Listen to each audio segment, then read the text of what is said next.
gi Yesu Kristo.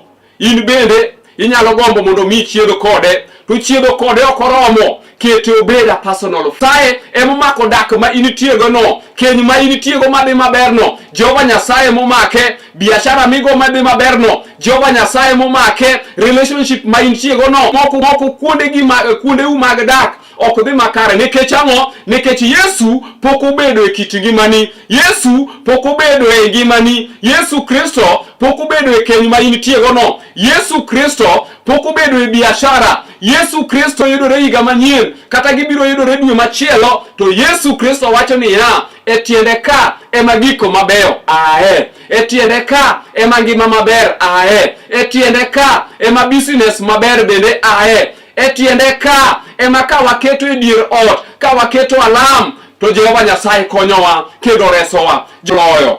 Adwaro dak e ode kuom ngimana duto mondo ane ber mare, kendo alame e hekalu, mare. Jehova Nyasachwa manyalo gik moko mare. Jehova Nyasachwa manyalo gik moko duto. Daudi ndiko e bugni ka owacho ni ha ogombo e bugni ka owacho ni ha ogombo mondo musiki e hekalu mar Jehova Nyasaye, ka igo chongi piny otieno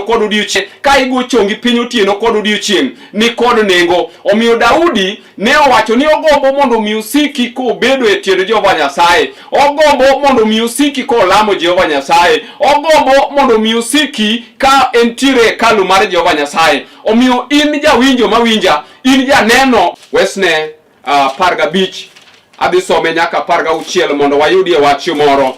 24 wesne 15 wacho ni ya seche ma iparo ni Yesu Kristo onge no, seche ma iparo ni onge gima onyalo timo e kit ngimani, seche ma iparo ni onge gima onyalo medo e kit ngimani, seche ma iparo ni dak ni ok nyalo dhi maber, Yesu Kristo seche go mobire. Omiyo jopuonjre Yesu kata obedo ni ne gikawo kendo gigo mbaka ka giwacho ni koro wadong' nyithind kiye, to Yesu Kristo donjo e diergi. Gima mora gi wesni en ni Kristo to obedi e ngimani, kawa Yesu Kristo to obedi e ngimani, kawa Yesu Kristo to obedi e sombi kama initie, e family ni kama initie, kaw Yesu Kristo mondo mi obedi. Nikech Yesu kobedo jalimbe, to e seche ma initiere kod chandruok, to jalimbe biro konyi. Yesu ka obedo jatruok, to jalimbe biro konyi. Yesu ka obedo jatelo, Yesu ka obedo e kitelo, Yesu ka obedo e kit ngimani, Yesu ka obedo e dier odi, to onge anyal chando gimoro.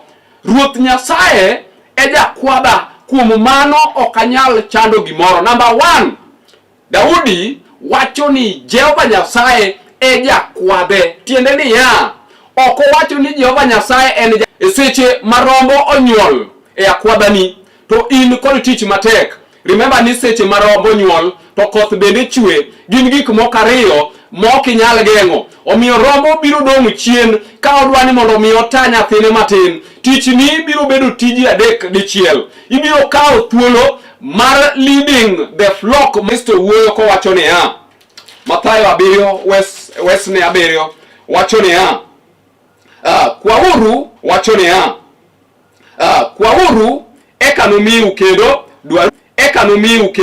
dwaruru eka noyudi bende, duong'uru eka noyudi bende, duong'uru eka noyawnu.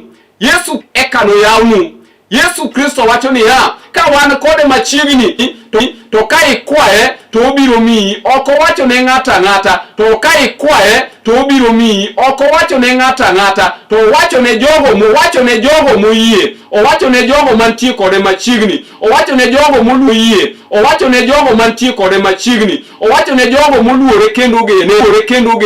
Omiyo in kode an 23 wuoyo ka owacho kaka 23 wuoyo ka owacho kaka okwang' kod joge. Omiyo in bende beda kod Jehova Nyasaye ka okwang' kod joge. Omiyo in bende beda kod Jehova Nyasaye machiegni.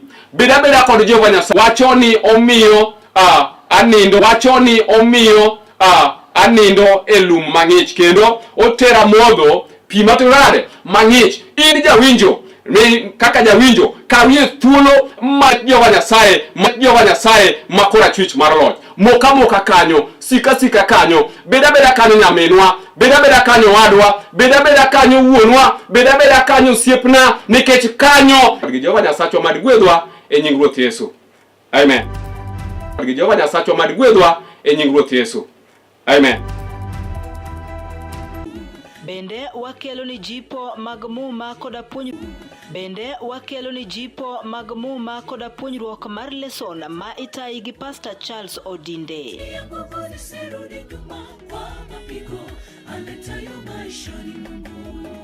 Riuri koda an Brenda Agenyo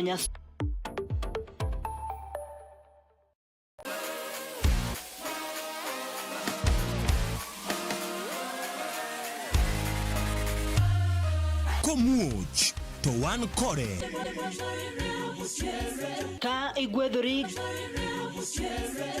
igwedhori gi wendego mag pak masudi machiegni gi ruodhi.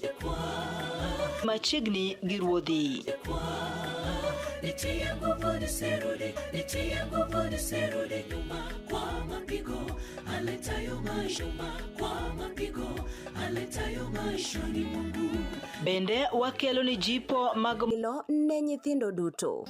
Kala TV ilo ne nyithindo duto. Kala TV machiegni pacho ma e odwa.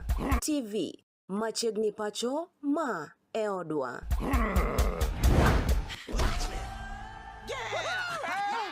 I've fallen and I can't get up.